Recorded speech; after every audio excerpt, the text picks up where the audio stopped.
റോമാലേഖനം 5-ാം അധ്യായം അതിൻ്റെ 8-ാം വാക്യം വായിക്കുമ്പോൾ, ക്രിസ്തുവോ നാം പാപികളായിരിക്കുമ്പോൾ തന്നെ നമുക്ക് വേണ്ടി മരിക്കിയാൽ ദൈവം തനിക്ക് നമ്മോടുള്ള സ്നേഹത്തെ പ്രദർശിപ്പിക്കുന്നു. ഹല്ലേലൂയ.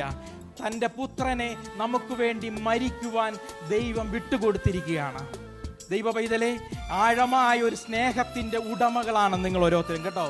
ഹല്ലേലൂയ. ക്രിസ്തുവിൻ്റെ സ്നേഹം, നിങ്ങളുടെ മാതാപിതാക്കൾ നിങ്ങളെ സ്നേഹിക്കുന്നതിനപ്പുറമായി, നിങ്ങളുടെ സഹോദരങ്ങൾ നിങ്ങളെ സ്നേഹിക്കുന്നതിനപ്പുറമായി യേശു ക്രിസ്തു നിങ്ങളെ പുത്രനെ സ്നേഹിച്ചതുപോലെ തന്നെ തൻ്റെ ദൈവസഭയെയും സ്നേഹിക്കുന്നുണ്ട്. എഫേസ്യ ലേഖനം 2-ാം അധ്യായം 4-ാം വാക്യം വായിക്കുമ്പോൾ ഇങ്ങനെ കാണുന്നു, കരുണാസമ്പന്നനായ ദൈവമോ നമ്മെ സ്നേഹിച്ച മഹാസ്നേഹം നിമിത്തം. ഹല്ലേലൂയ.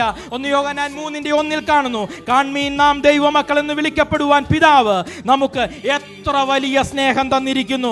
ദൈവമക്കളെ, എന്നെ കേൾക്കുന്ന സഹോദര സഹോദരി, നിന്റെ അമ്മ നിന്നെ സ്നേഹിക്കുന്നതിനെക്കാട്ടി ഉപരിയായി, നിന്റെ സഹോദരങ്ങൾ നിന്നെ സ്നേഹിക്കുന്നതിനെക്കാട്ടി ഉപരിയായി, നിന്റെ മാതാപിതാക്കൾ നിന്നെ സ്നേഹിക്കുന്നതിനുപരിയായിട്ട്, നിന്റെ പാർട്ട്നേഴ്സ് നിന്നെ സ്നേഹിക്കുന്നതിനുപരിയായിട്ട് ഒരു മഹാസ്നേഹം തന്ന എൻ്റെ ദൈവത്തിൻ്റെ പാദപീഠത്തിലാണ് ഇന്ന് രാത്രി നിങ്ങൾ ഓരോരുത്തരും വന്നിരിക്കുന്നത്. ഈ സ്നേഹത്തിൽ നിങ്ങൾ ജീവിക്കുന്നുവെങ്കിൽ ഒരു ശത്രുവിനും നിങ്ങളെ തകർക്കുവാൻ കഴിയില്ല, ഒരു അന്ധകാര ശക്തികൾക്കും നിങ്ങളെ തകർക്കുവാൻ കഴിയില്ല, ഒരു പാതാള ഗോപുരത്തിനും നിങ്ങളെ തകർക്കുവാൻ കഴിയത്തില്ല. കാരണം ദൈവ സ്നേഹത്തിന്റെ ഒരു പ്രൊട്ടക്ഷനിലാണ് നാം ഓരോ ദിവസവും കടന്നു പോകുന്നത്.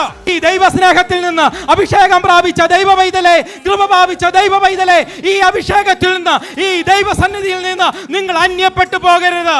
ഈ സ്നേഹത്തിൽ നിന്ന് അന്യപ്പെടുത്തുവാൻ, ഈ സ്നേഹത്തിൽ നിന്ന് ഇല്ലായ്മ ചെല്ലുവാൻ ശത്രു തന്ത്രങ്ങൾ ഒരുക്കുമ്പോൾ പരിശുദ്ധാത്മാവ് പറയുന്നു, ഹല്ലേലൂയ, തിരുവെഴുത്തുകളെയും ദൈവശക്തിയെയും അറിയാതെ കണ്ടല്ലോ നിങ്ങൾ തെറ്റിപ്പോകുന്നത്. ഈ നാളുകൾ വചനത്തിൽ വളരുവാൻ നാം തയ്യാറാകണം. ഹല്ലേലൂയ. ദൈവത്തിന്റെ പൈതലേ, നിന്നെ ഒരു ശക്തിക്കും തകർക്കുവാൻ കഴിയത്തില്ല.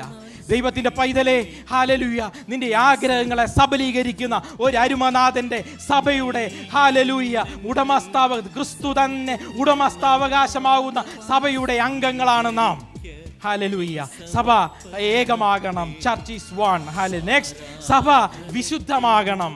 Church is holy. ഹല്ലേലൂയ. വിശുദ്ധന്മാരുടെയും വിശുദ്ധമതികളുടെയും കൂട്ടമാണ് ദൈവസഭ എന്ന് പറയുന്നത്.